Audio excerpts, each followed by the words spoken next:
শায়েখ আব্দুর রাজ্জাক উনি তো আমাকে চেনার কথা না, ওনাকে আমি অনেকদিন থেকেই ছোটবেলা থেকে দেখতাম এবং উনি যে কতটা সফল সেটার নিদর্শন হচ্ছে আব্দুল্লাহ।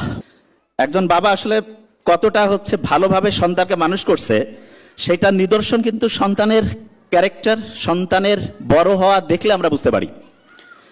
তা শায়েখ আব্দুর রাজ্জাক উনি নিজের আলোয় যতটা উদ্ভাসিত, আজ থেকে 30-50 বছর পরে যখন ইতিহাস লেখা হবে আমার ধারণা ওনার পরিচয় আলাদাভাবে তো আছেই, কিন্তু ওনার সন্তানের জন্য ওনার পরিচয় আরো বেশি অনেক বাড়বে ইনশাআল্লাহ। আমরা দোয়া করি ইনশাআল্লাহ।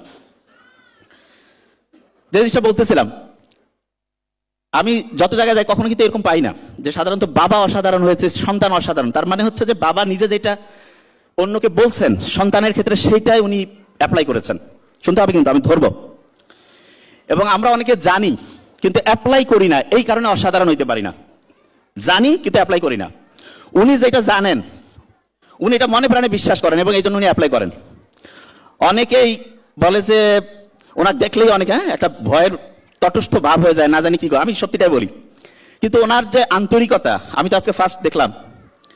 আমার শ্রদ্ধেয় নানা ছিল এরকম আন্তরিক, তা উনি আল্লাহ ওনাকে ব্যস্ত নসিব করুক। তো ওনার সাথে চেহারার মিল আছে আলহামদুলিল্লাহ। তা আমি যখন একটা জিনিস লক্ষ্য করলাম যে ওনার ছেলে যখন বক্তব্য দেয়, এরকম কয়েকটা স্পিচ আমি শুনছি, কতটা মনোযোগের সাথে ওনার স্পিচগুলো শুনে। আব্দুল্লাহর স্পিচ শায়েখ আব্দুর রাজ্জাক উনি কতটা মনোযোগ দিয়ে শুনে। যে কোনো সন্তানের কথা যদি আব্বা আম্মা এরকম মনোযোগ দিয়ে শুনে, আশা করা যায় সেই সন্তান অসাধারণ হবে।